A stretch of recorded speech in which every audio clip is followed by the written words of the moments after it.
This is a power supply filter capacitor can, which is one of the most common components that you'll see on usually the top end of the chassis of a tube radio or even a tube amplifier. And anybody who's worked with old equipment knows that these things tend to dry out and start leaking, sometimes becoming completely inoperable, and therefore resulting in quite a bit of hum in your audio section. You could actually opt to remove this completely and replace it with new capacitors, because the new capacitors are usually a lot smaller. They fit quite comfortably on the underside of the chassis. And then you've got two choices. You either disconnect this thing completely and leave it on top, but to connect the new ones below, or you can actually remove this completely as well. However, when you remove this, your radio does tend to end up looking like someone with a missing tooth. It does look good. It makes the radio look authentic, and I prefer to leave it in place and then opt for the other two options that you have. One of them being to replace the insides, so restuff these cans, and the way to do that is shown in a different building block video on restuffing electrolytics. The alternative is to reform this, and since I built my capacitor leakage tester / reformer, that's the choice that I've gone for. And I've got to tell you, in the last 3, 4, 5 radios that I've done, I've not had to restuff any capacitors because the reforming process has worked so well. So that's usually the least obtrusive of the options, and that's usually the one that I try first. And that's what we're going to do today. I'll show you how I go about that, and we'll measure the results before and measure the results afterwards and see if we've got a working capacitor. This capacitor is rated at 350 volts, which you see at the bottom down here. 350 volts DC, and it has two capacitors inside, 2 by 50 microfarads. Let's look at where they are on the circuit. If you look at the circuit, these capacitors are actually separate. Coming out of the B+, out of the Selenium rectifier, you have one here, C100, 50 microfarads. So that is one of them.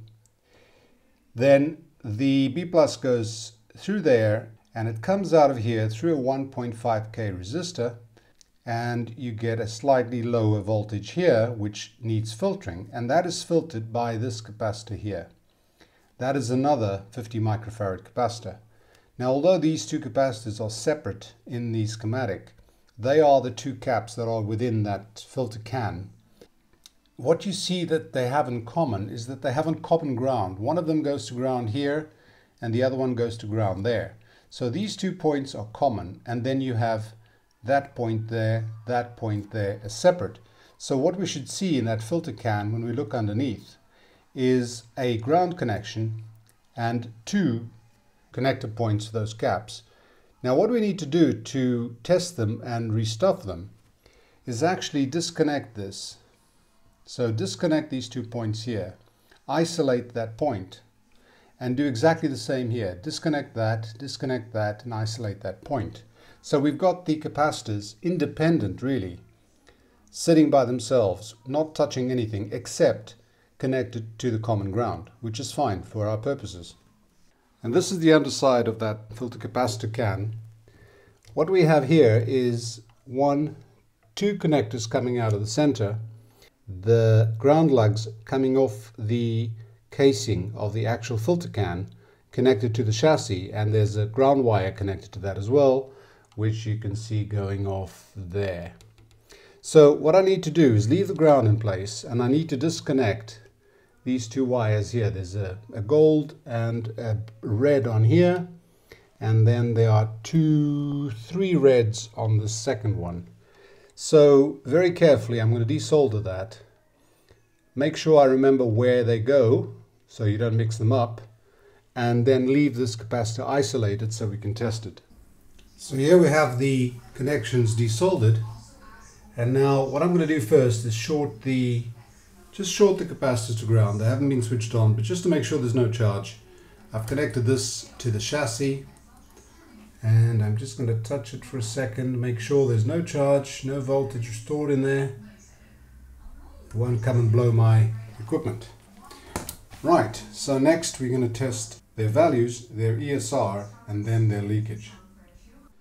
Right, let's measure the first one. Connect that to ground and to the capacitor pin, and we get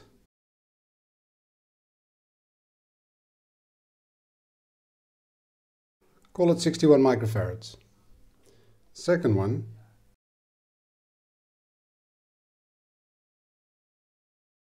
let's call it 65 microfarads. So 61 and 65 microfarads.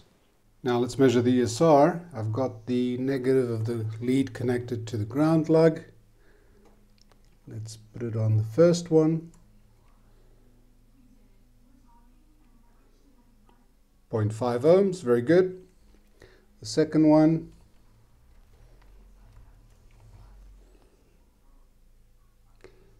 .2 ohms, very good. So this has got very good ESR. The values are just slightly high. Well, slightly, 10%, 20% high, a little bit more. Instead of 50, I've got 61 and 65. So you're looking at 20, 30% high. That isn't really the problem. The main problem will be to check how much leakage there is on DC. And that's where I use the capacitance leakage tester and reformer that I built. This guy is basically a variable high voltage power supply, which can go up to about 330, 340 volts. That's all I need. I mean, these capacitors are 385, I believe they are, 375. So I can actually take this voltage to the maximum, but I'll do it slowly. I can then also put the microammeter in place to measure 100 milliamp leakage, 10 milliamp leakage, 1 milliamp, and 100 microamp full scale deflection. So the first thing to do, because these capacitors are isolated, I don't have a problem with using the common ground. So I'll connect this pin to ground, and then I will connect this to the first capacitor pin. I've got this thing on minimum voltage. I'll switch it on, and it starts off with a minimum of about 30 volts, but there's nothing on the capacitor yet because this is off. Now when I switch that to 100, this meter will be on the 100 milliamp range, but because the voltage is low, I don't expect much there anyway. So let me put that to the 100. You get the first spike, which is the initial charge. Don't forget, this is just charging to 30 volts. Now, if I start upping the voltage, keep an eye on the needle. I'm up to, there's 100 volts. Now, how much leakage do I have? I can't measure it here, but I put it on the 10 milliamp scale. And I see that it's less than 1 milliamp, so I can put it on the 1 milliamp scale. Right, so I'm getting 0.25 milliamps. Now I'm going to up the voltage a bit more, but I'll put it down to the 10 milliamp scale so I don't get any magic, or rather any sharp spikes that peg my meter, and come up slowly. And you can see that as I up the voltage, this thing comes up slowly and then goes down again. That's fine. That means the capacitor is just charging and not leaking, hopefully. But we're on 10 milliamp scale, so it's about 0.2 milliamps. We're up to about 150 volts. And it's wavering. So there's almost 1 milliamp leakage there. If I take it up further,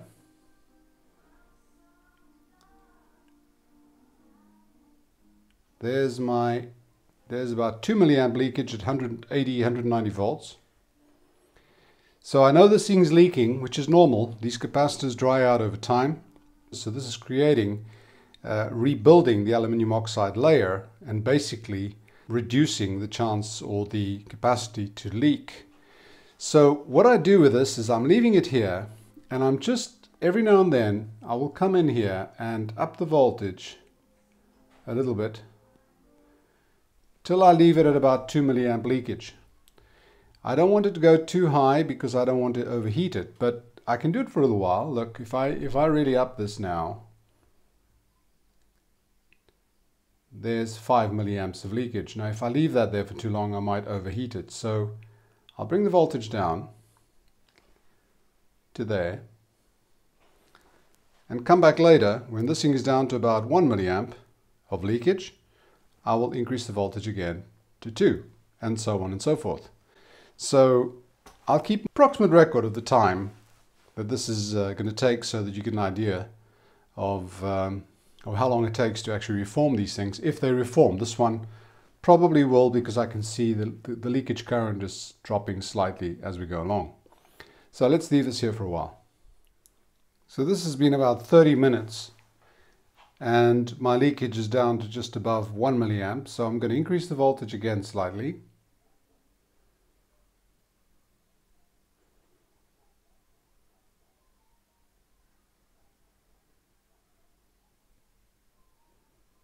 Okay, it's at about 280 volts or 270 volts, and my leakage is 2.2 milliamps, so I'll leave that again for a while and come back later. So this is another probably half an hour later, and my leakage is down to 1 milliamp. And what you'll notice is the voltage has actually crept up, and the reason for this is this thing is basically a high voltage power supply, variable power supply. And just to make it safer, I have a resistor in series with the output. I believe it's about 12K. Yeah, I think it's about 12K. Quite a beefy resistor. And what it does is the more current this draws, the bigger the voltage drop across that resistor will be, therefore the lower the output voltage at the bottom here. The reason for that is if there's a dead short on that capacitor, I don't want this thing to be shorted to ground. So whatever voltage I've got on there, I'll have a minimum load of 12K, and that reduces my current. So when this current is high, it's dropping more voltage across that resistor, therefore that voltage is actually dropped. As the leakage goes down, that voltage goes up because the voltage drop across the resistor reduces due to the reduced current. If I now up the voltage a bit more,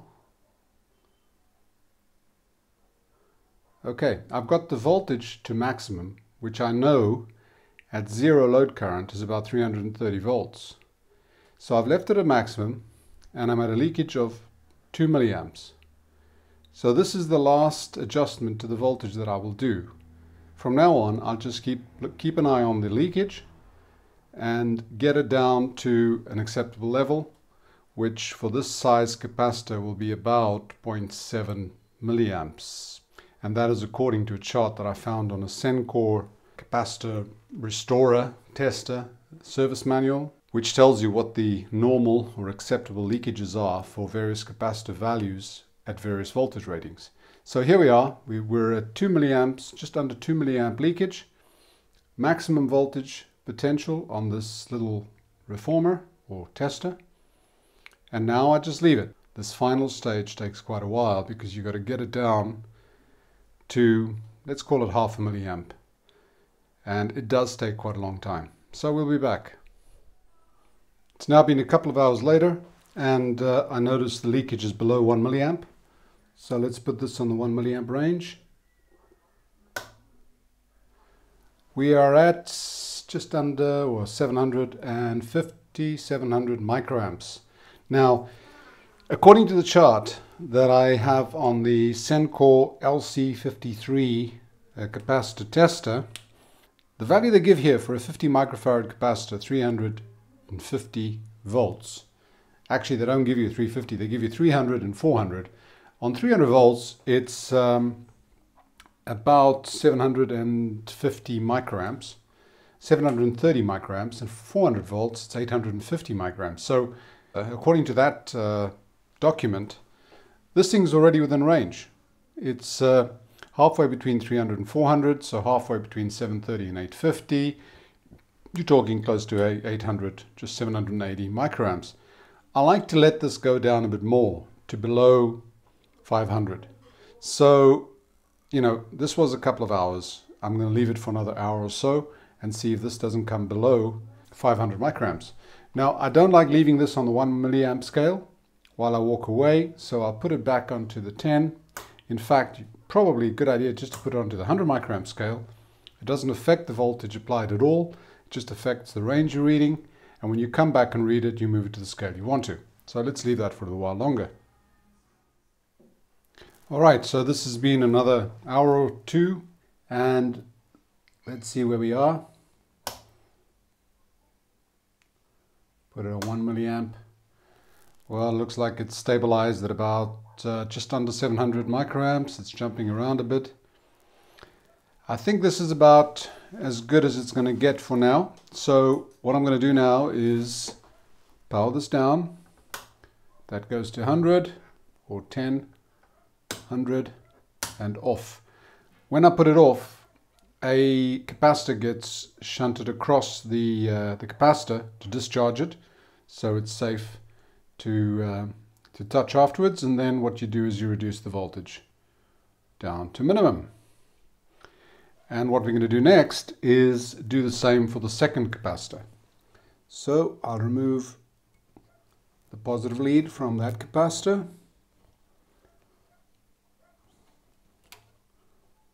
And wire it to the second one.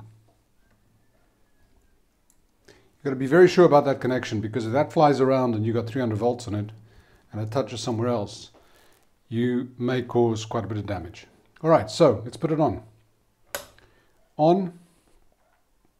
It's on the 100 milliamp range. Let's up this.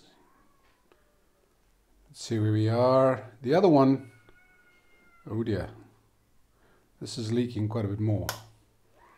That's 5 milliamps on 130 volts, 140 volts.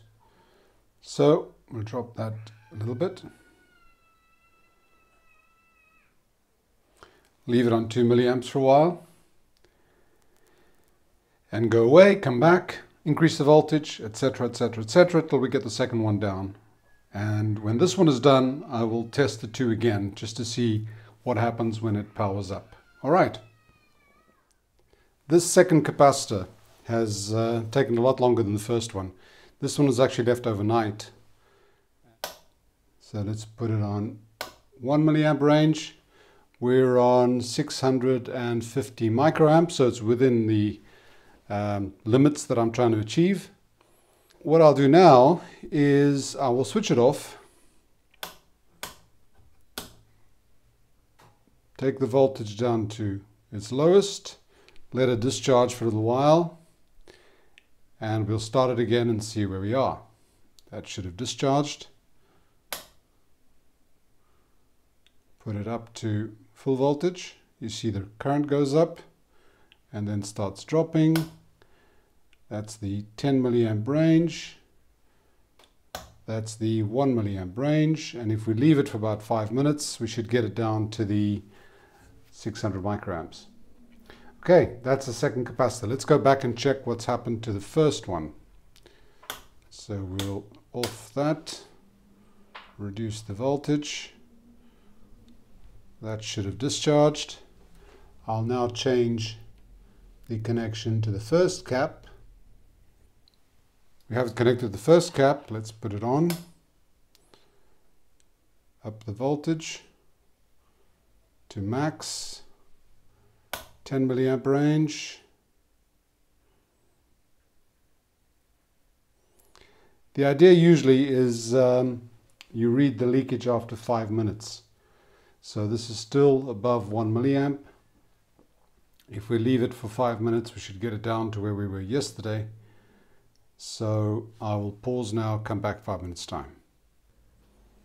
So here we are 6 minutes later, and we've got the leakage down to about 700 microamps. It's fluctuating slightly and keeps going a little lower, a little higher. See, it's gone up to 800 microamps, down again. So this one seems to be fine. What I'm going to do now is remove the voltage, remove the capacitor reformer, and make sure that the capacitors are properly drained, there's no voltage on them, and measure their value and their ESR again.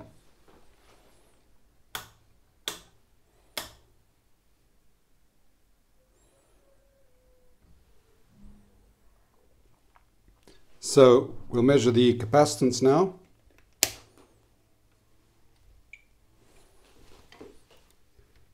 of the first cap. 55, 54, 54, 53, right, call it 54.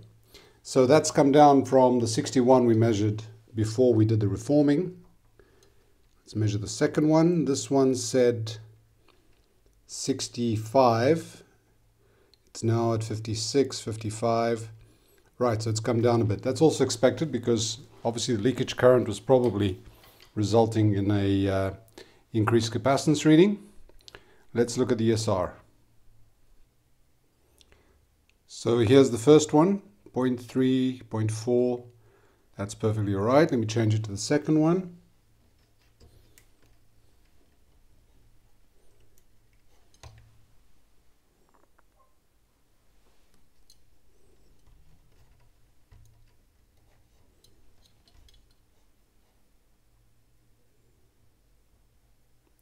.4.